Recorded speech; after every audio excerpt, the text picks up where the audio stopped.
अस्सलाम वालेकुम प्यारे बच्चों। हम सबक नंबर 10 पढ़ रहे हैं सर सैयद अहमद ख़ान। पिछली जो वीडियो बनी थी उसमें हमने नए अल्फाज पढ़े थे और जो बेतरतीब अल्फाज दिए हुए थे उनको हमने तरतीब दिया था। उसके अलावा हमने पहेली जो थी वो भी हमने हल की थी। तो चले हम सबक शुरू करते हैं अब। सर सैयद अहमद ख़ान, हाँ, तो यहाँ पे आपकी पैदाइश 1817 ईस्वी में दिल्ली में हुई, यानी कि इनकी जो पैदाइश होती है वो 1817 ईस्वी में दिल्ली में होती है।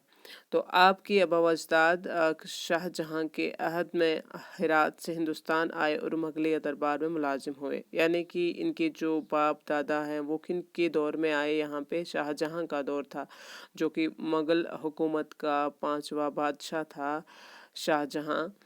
आपको मालूम होगा, हिस्ट्री में आपने पढ़ा होगा, अगर नहीं तो मैं आपको बताती हूँ कि पहला जो यहाँ का बादशाह था, मुग़लों का पहला बादशाह, वो था बाबर, उसके बाद हुमायूं, उसके बाद अकबर, उसके बाद आता है जहांगीर और उस जहांगीर का बेटा होता है शाहजहां। तो शाहजहां के दौरे हुकूमत में आते हैं इनके बाप दादा। हेरात सिटी एक है, शहर है हेरात, जो कि अफ़गानिस्तान की एक सिटी है, वहाँ से आते हैं, अफ़गानिस्तान से हिंदुस्तान आते हैं। और यहाँ पे चूँकि उस वक्त जो है कि मुग़लिया हुकूमत थी, तो मुग़लिया दरबार में वो मुलाजिम होते हैं इनके बाप और दादा।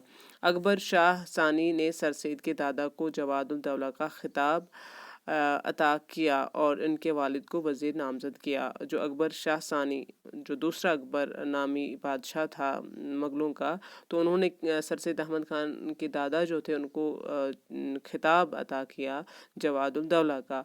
और इसके अलावा जो इनके वालिद थे सर सैद अहमद ख़ान के वालिद, उनको वज़ीर नामज़द किया, मगर उन्होंने ये अहदा कबूल नहीं किया। लेकिन जो इनके वालिद थे उन्होंने ये अहदा सरकार की तरफ से जो इसको मिला था वो कबूल नहीं किया। बचपन में ही बाप का साया सर से उठ गया और तालीम की जिम्मेदारी आपकी वालिदा मोहतरमा के सर रही। तो इनके जो वालिद हैं वो छोटी उम्र, सर सैद अहमद ख़ान की छोटी उम्र में ही गुजर जाते हैं। तो उसके बाद में इनकी जो वालिदा हैं वो इनकी तालीम की जिम्मेदारी ले लेती हैं। आपकी वालिदा माजिदा बड़ी समझदार और खुदा तरस खातून थी। तो वो अल्लाह ताला से डरने वाली थी, यानी कि दीनदार एक औरत थी जो उनकी वालिदा थी।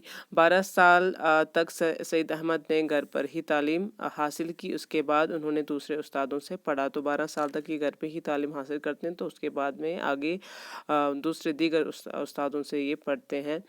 1838 ईस्वी में सरकारी नौकरी अख्तियार की। तो 1838 ईस्वी में इनको सरकारी नौकरी मिलती है। पहले सरिश्तेदार यानी कि हेड क्लर्क का अहदा इनको मिलता है, लेकिन अपनी काबिलियत की बिना पर ये बहुत काबिल इंसान थे, तो इनको अपनी काबिलियत की वजह से सदर अमीन के मुमताज़ अहदे पर फाइज हुए, यानी कि इनको चेयरमैन बनाया गया।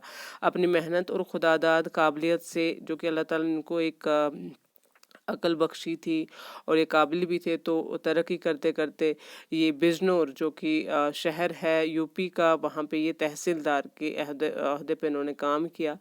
और उस वक्त जो ये अहदा था तहसीलदार का अहदा, ये बहुत बड़ा समझा जाता था।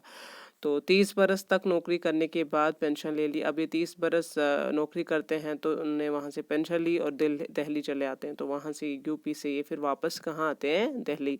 कुछ दिन बाद अपने दोनों लड़कों हामिद और महमूद को लेकर लंदन गए। तो इनके दो बेटे थे, हामिद और महमूद। तो कुछ दिन ये घर रुके। 30 साल की नौकरी करके जब पेंशन आए, तो फिर अपने दो बेटे जो थे इनके, हामिद और महमूद, उनको लेकर ये लंदन चले जाते हैं। उन्होंने वहाँ के बाशिंदों के रहन सहन और तालीम के तौर तरीक़ों को बहुत गौर से देखा, और जो लंदन में जो लोग थे उनका जो रहने सहने का जो तरीक़ा था, उनकी जो तहज़ीब थी, उनका जो रुझान था तालीम की तरफ, किस तरीके से वो लेते हैं तालीम के निज़ाम को, तो उस सब पे जो है कि सर सैद अहमद ख़ान ने गौर से मुशाहिदा किया उस सब का। तो वापस आकर आपने तहज़ीबुल अखलाक नाम का रिसाला जारी किया। तो जब लंदन से वापस आते हैं, तो फिर उन्होंने तहज़ीबुल अखलाक नामी एक रिसाला, एक अखबार निकालते हैं, उसका नाम है तहज़ीबुल अखलाक रखते हैं। तो आगे पढ़ते हैं हम। दूसरी वीडियो में हम इस सबक का अगला हिस्सा पढ़ेंगे। शुक्रिया।